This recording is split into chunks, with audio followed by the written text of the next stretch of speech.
नमस्कार मंडळी, चला करूयात बदाम शेक। इथे मी बदाम भिजत घातलं होतं पाण्यात, त्याचे छिलके काढून घेतलेले आहेत आणि मिक्सरला बारीक करून घेतलेलं आहे। इथं दूध घेतलेलं आहे बघू शकताय आणि 3 चमचे कस्टर्ड पावडर घेतलेली आहे आणि ती पण अशी दुधात मिक्स करून ठेवलेली आहे। ढिकळं होऊ नयेत म्हणून सारखे हलवते बघू शकताय।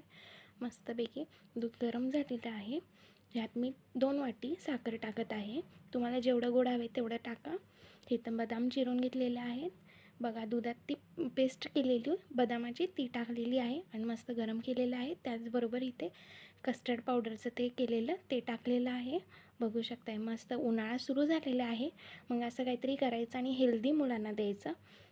आता बघू शकता इथे मी बदामाचे पाक पण टाकलेले आहेत आणि उकळी मारून घेतलेली आहे चांगली। अजून एक उकळी मारून घेणार आहे, जेणे जरा दूध घट्ट होईल आणि मस्त लागेल पिताना रबरबीत असं बघू शकताय। मस्त आता थंड होऊन फ्रीजमध्ये ठेवून देऊयात आणि संध्याकाळी सर्व करूयात।